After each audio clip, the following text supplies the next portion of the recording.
Bonsoir et bienvenue dans cette nouvelle édition du 7-8 Les Invités. Ravi de vous retrouver. Voici le sommaire de ce jeudi 8 juin 2017. Benoît Hamon, candidat à sa propre réélection dans la 11e circonscription des Yvelines. Après un premier tour à l'élection présidentielle où il n'a récolté que 6% des voix, le socialiste souhaite relancer la dynamique et surtout prouver que la gauche existe toujours. Championnat senior d'improvisation organisé par la LIDI, la Ligue départementale d'improvisation des Yvelines. De nombreux participants pour des matchs d'improvisation dans le plus pur respect des règles de l'improvisation théâtrale, arbitre, maillot. Un championnat dans la bonne humeur pour une grande finale qui aura lieu samedi. Et tout de suite, de la politique avec Benoît Hamon. Fort de sa notoriété acquise pendant la présidentielle, le candidat malheureux à l'Élysée est reparti en campagne dans la 11e circonscription des Yvelines, où il tente de conserver un siège de député arraché à la droite en 2012. Pour cette campagne législative,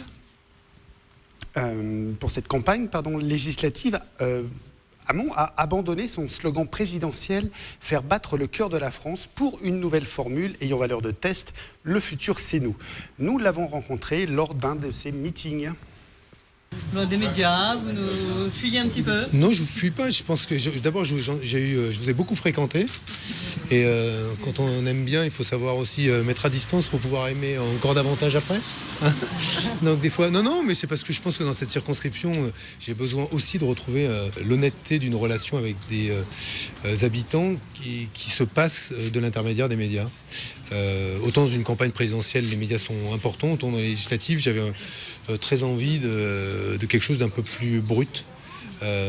Sans intermédiaire, voilà. C'est difficile, vous êtes inquiet? Vous sentez comment? Non, l'accueil est bon partout. Après, je sais lire des résultats électoraux. Donc, si je lis les résultats électoraux, cette circonscription que j'ai prise à la droite il y a 5 ans, normalement devrait m'échapper. Si je regarde l'accueil qui est celui des habitants de cette ville, Trappes, de la ville d'à côté, Elancourt, de la circonscription, il est bon.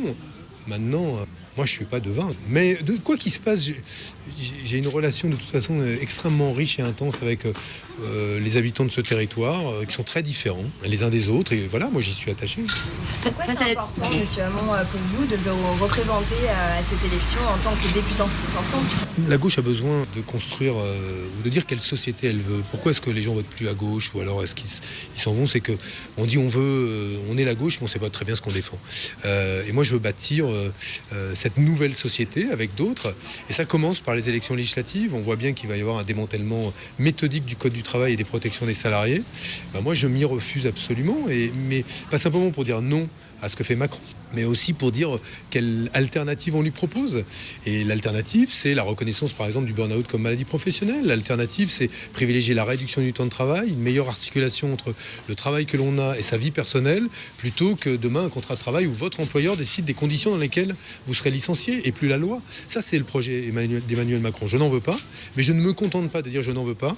Je veux proposer autre chose. Pour cela, il y a besoin de travailler, de s'inspirer pour partie de ce que j'ai fait dans la présidentielle, et donc de dire quelle nouvelle société nous voulons construire. Et je crois qu'on aura besoin de députés pour incarner cela. Vous avez enlevé le logo du PS de vos affiches, c'est embarrassant. Non, j'en ai sur plein. Honnêtement, il y en a sur certains documents, pas sur tous. Franchement, ça c'est... si quelqu'un... ignore que je suis socialiste dans la circonscription, vous me le trouvez, parce que alors là, celui-là, il faut le mettre sous cloche, quoi. Est-ce que vous sentez que justement la réforme du Code du travail est quelque chose qui interpelle les gens, qui les inquiète ou non? Pour l'instant, pas encore. Parce qu'on sait pas, ça vient d'arriver. On se doute bien qu'il va tomber quelque chose sur le coin de la tête. Les gens vont déjà payer plus de CSG, donc ça ils l'ont bien compris, notamment pour les retraités. Mais personne ne sait exactement ce qu'il y aura dans le projet, donc non. Pas encore.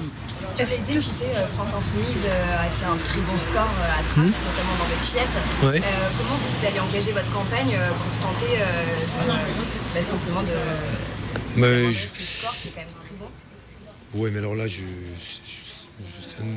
sais pas que ça je respecte complètement les candidats, mais ça ne m'inquiète pas. Vous n'avez pas peur? Non. La gauche divisée, comme à la campagne présidentielle. Ouais, mais bon, ça c'est les caractéristiques de notre époque. Qu'est-ce que voulez-vous? J'aurais préféré qu'elle soit unie, mais elle ne l'est pas. Donc il faut encore passer par ce moment de décomposition avant sans doute de se reconstruire.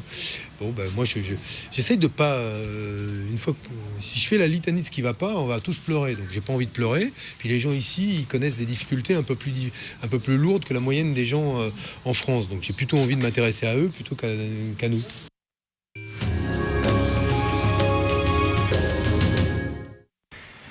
culture maintenant. Depuis 3 ans, la LIDI, la Ligue d'improvisation départementale des Yvelines, organise un championnat senior qui est aujourd'hui composé de 5 équipes, c'est ça ? 5 équipes qui jouent 2 matchs tout au long de l'année pour finir par une finale exceptionnelle qui sera l'événement concluant de la saison. Alors pour cela, nous recevons Jessica Montero. Vous êtes la trésorière de la LIDI. Tout à fait. Alors est-ce que vous pouvez nous parler un petit peu de qu'est-ce que l'improvisation, qu'est-ce que cette ligue d'improvisation ? Alors la Ligue départementale des Yvelines regroupe depuis plus de 25 ans des équipes juniors et seniors à travers tout le département. Donc on organise 2 championnats, un junior, un senior, et d'autres événements dans les Yvelines ou sur Paris.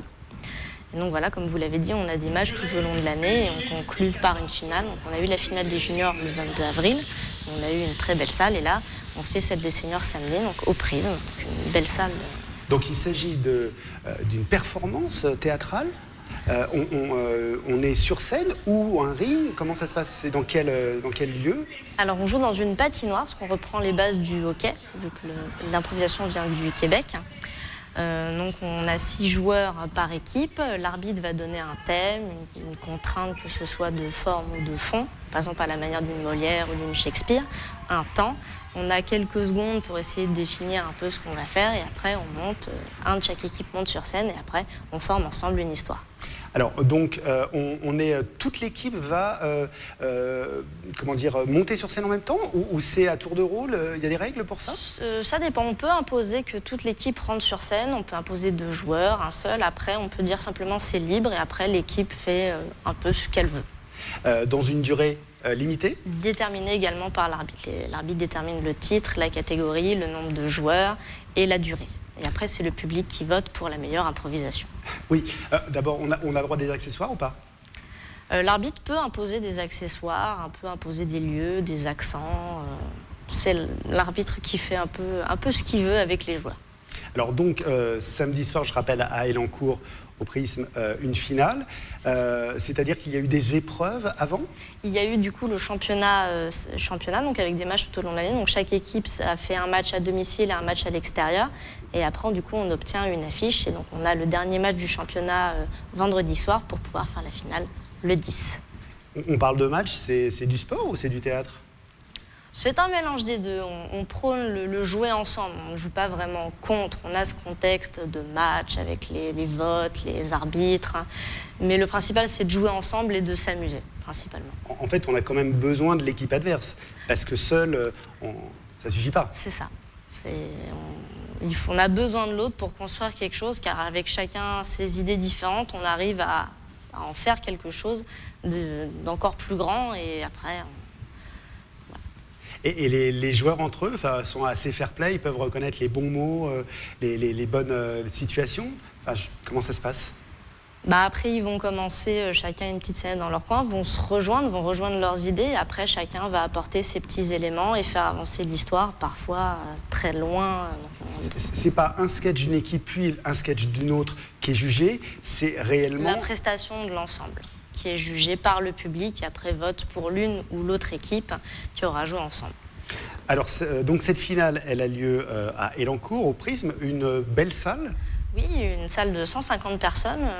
Habituellement, nous, on joue dans des salles de 80, 85 personnes. Là, on s'offre un challenge avec une belle salle de 150 places et j'avoue, une très belle salle. Et on attend beaucoup de monde, j'imagine? Pour les juniors, on avait 120 personnes. On n'en attendait pas autant, mais donc on espère faire autant, voire mieux pour les seniors. Alors justement, vous parlez de seniors, de juniors. Il y a donc des catégories différentes. On ne peut pas... les enfants les plus jeunes courent dans leur catégorie, et jusqu'à quel âge? Alors certaines équipes prennent de 13 à 18 ans pour ce qu'on appelle les juniors. Après, certains redécoupent en fonction du nombre d'adhérents qu'ils ont. Après, ce qu'on appelle les seniors, ce sont les adultes. C'est-à-dire que dès qu'on a plus de 18 ans, on est considéré comme un senior. D'accord. Et donc, il y a des professeurs, il y a des coachs, comment on les appelle, les entraîneurs? C'est des coachs. Après, ils sont professionnels ou amateurs selon les équipes. Et après, chacun coach un peu avec son expérience, son passif. Et du coup, on apprend chacun à se dépasser soi-même. On apprend des accents, des catégories, des manières de jouer. Et du coup, voilà, après, ça donne de belles impros. Quels sont là les finalistes qui vont se rencontrer? Alors pour l'instant, dessus, on a l'équipe des Bouffons de Marly-le-Roi. Et le match de samedi déterminera qui de Chatou, enfin, l'équipe de Touchatou de Chatou ou l'équipe de la Lichide du Chesnay ira en finale. D'accord. Et il faut rappeler donc pour la finale junior, qui était opposé à qui? C'était l'équipe des Kiwininon du Chesnay et l'équipe des Gadgets de Rueil-Malmaison, donc qui jouaient ensemble. Et du coup, le trophée a été remporté par les Kiwininon. Sur une dernière impro 9-8, après une égalité. Alors oui, il y a des points, c'est ça. Donc il faut obligatoirement marquer le plus de points. Il n'y a pas d'égalité possible? Non, parce que la preuve, c'est que la finale junior s'est finie sur une égalité et du coup, on a dû offrir une dernière impro pour les départager. Bon.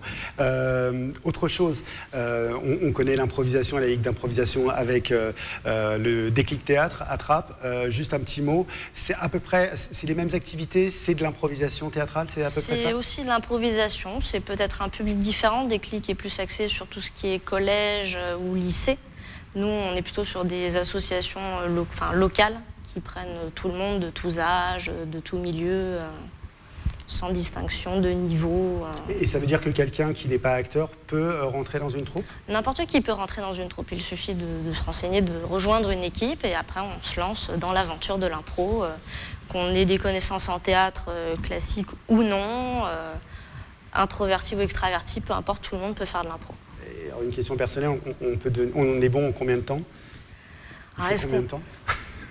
Moi, j'ai fait beaucoup de théâtre avant, donc là, je suis à ma 5e année d'impro. Donc je me trouve un peu bonne sur certains sujets, mais après, j'ai mes difficultés et je travaille encore dessus. Et on est content de soi après un bon mot, une performance? Ouais, souvent, oui. Quand le public rit, on se sent fier d'avoir fait rire le public, ou quand le public vote pour son équipe, on se sent fier de... Dernier mot, ligue départementale, ça veut dire qu'il y a quelque chose au niveau national, il y a une ligue nationale, il y a des championnats nationaux? Pas encore. Il y avait une fédération qui a tenté de se créer, qui n'a pas vu le jour, mais après il y a d'autres ligues à travers les autres départements, mais pour l'instant la seule départementale. D'accord. Jessica Montero, je vous remercie beaucoup. Merci. Donc je rappelle cette finale qui aura lieu donc le 10 juin de 17h à 19h au Prisme à Elancourt. Tout à fait. Et donc, nous avons également eu l'interview de Benoît Hamon, réalisée par Patrick Jacques de Dixmuth, et donc Jessica Montero, de la LIDI, de la Fédération, la Ligue d'improvisation départementale des Yvelines. Merci pour cette finale de la Ligue, samedi soir à Elancourt. C'est la fin de ce 7-8 Les Invités. Merci de votre fidélité. Replay sur notre site internet tvfil78.com et sur notre application. À bientôt.